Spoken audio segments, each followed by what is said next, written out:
sometimes life comes at you, doesn't even feel like it's coming to you, it's sort of coming at you, and you are noticing it, to say the least, responding to it, reacting to it, knee-jerk responding to it, observing it, certainly.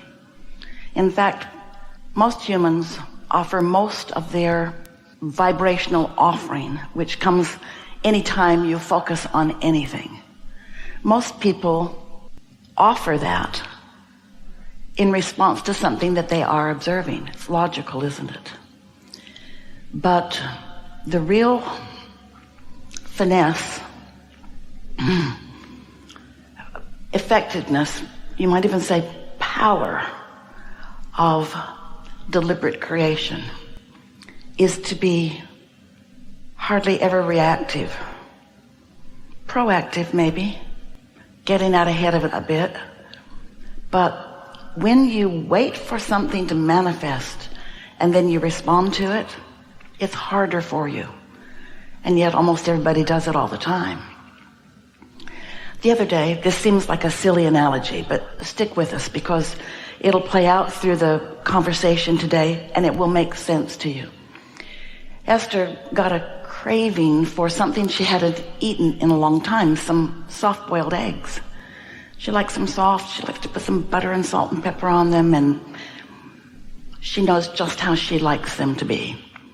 So she got out the saucepan, she put them in the saucepan, she covered them with just the right amount of water and turned the fire on beneath them.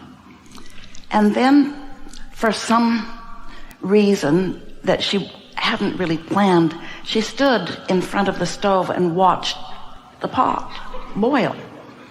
She knows a watched pot doesn't boil. She's heard that before, but she wasn't thinking about that. She was just sort of interested in the bubbles on the bottom and then the bubbles up the side. And it wasn't long before the eggs came to a full boil. And then she did what she always does. She turned it off as soon as it came to a full boil, put a lid on it, and waited for exactly 3 minutes for the eggs to become perfection.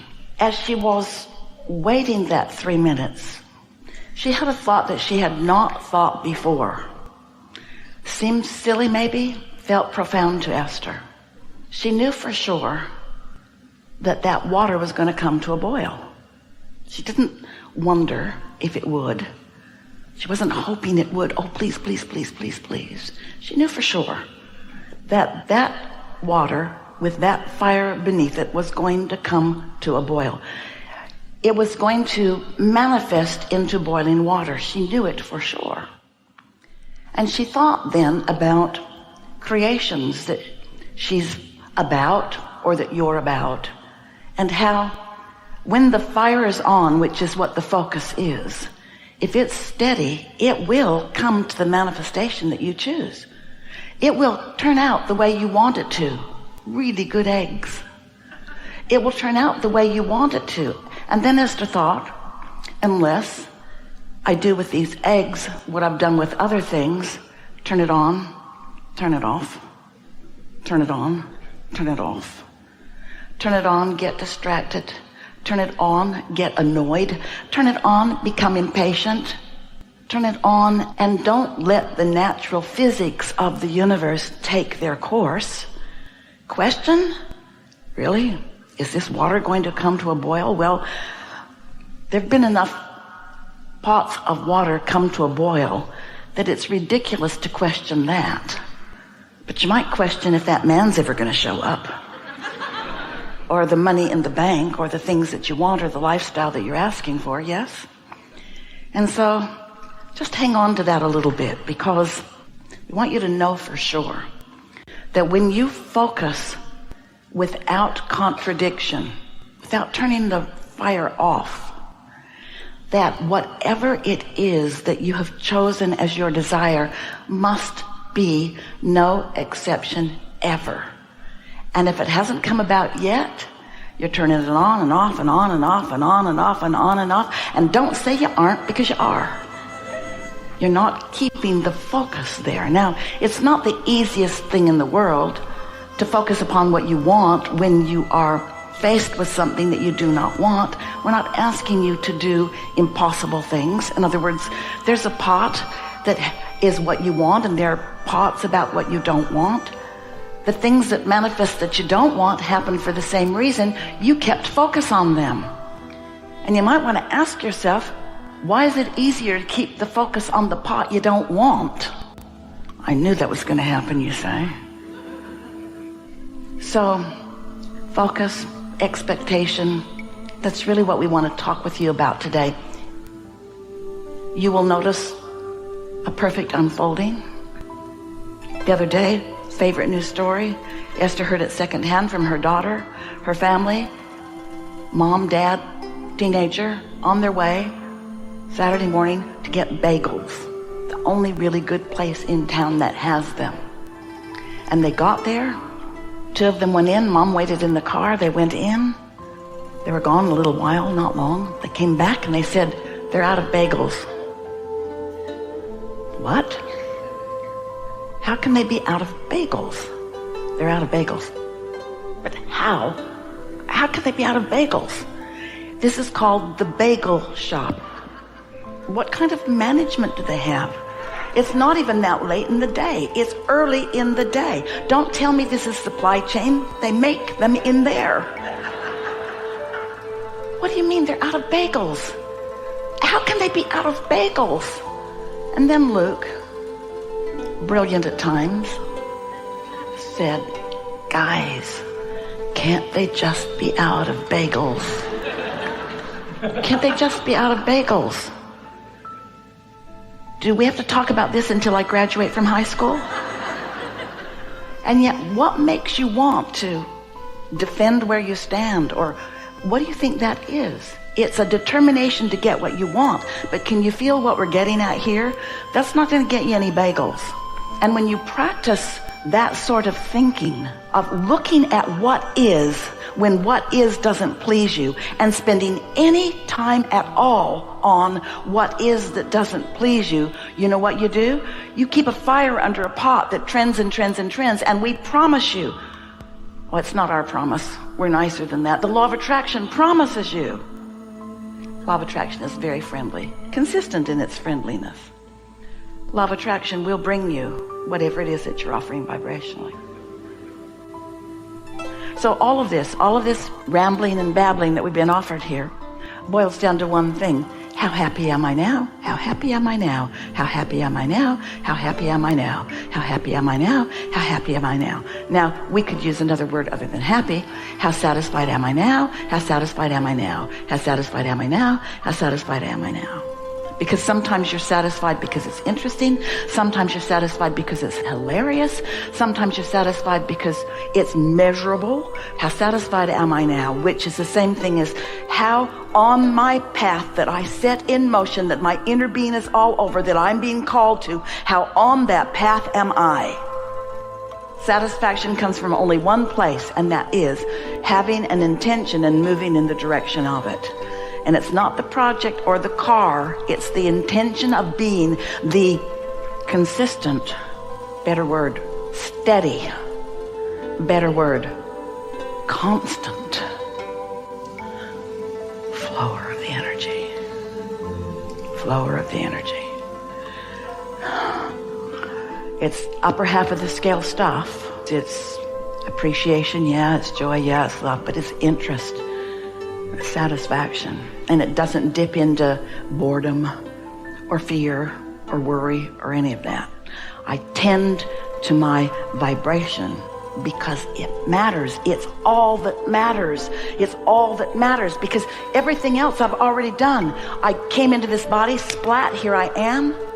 I've lived life and I've launched rockets of desire, magnificent ones. I've created a vibrational reality that is huge. The cooperative components have been gathered because my inner being focused like I'm learning to do, focused unequivocally like I'm learning to do on the subject, and the cooperative components gathered, and it's taking on new forms, new shapes, new ideas, new depths, new breadths, new satisfying aspects, endless satisfying aspects. And so all I have to do is get hold of a little piece of something that feels satisfying and milk it. And milk it. And others might say, you seem sort of distracted from the reality of life. Yeah, I do that on purpose. I've been working hard on ADD. It's an art. What do you mean it's an art? It's the art of defocusing what is so that I can create new stuff. Because what is baked in. You know, often you come into your physical body with an intention that is so strong that goes something like, because you're a teacher, no assignment there, it's just who you are. No obligation, we mean nothing that you're meant to do. That's not the point of it. But you come into your physical experience with strong intentionality sometimes. And as a teacher of this time and this place, especially in this time, there are so many people who don't think their own thoughts. There's not room to think your own thoughts. You're so busy absorbing everyone else's and pigeonholing and cataloging them.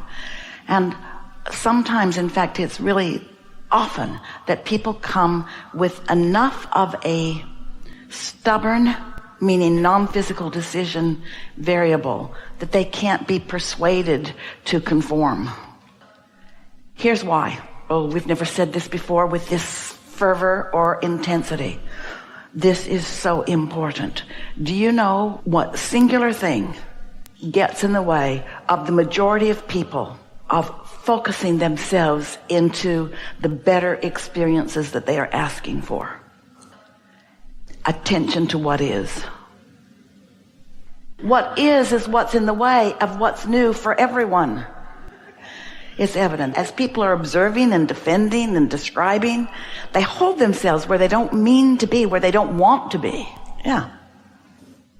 The law of attraction is responding to everyone, to the vibrational offering. Most people don't have a clue what they are vibrationally offering because they're covering it up with shoulds and woulds and words.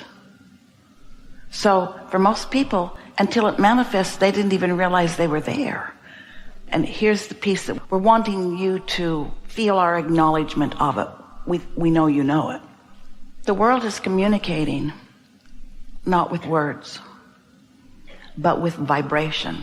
That's why you have this born with sort of innate resistance to not get so wrapped up in the memorization of life that people are wanting to present to you. In other words, to be interested in what's becoming rather than what is, it's so unique, and it's what every one of you intended.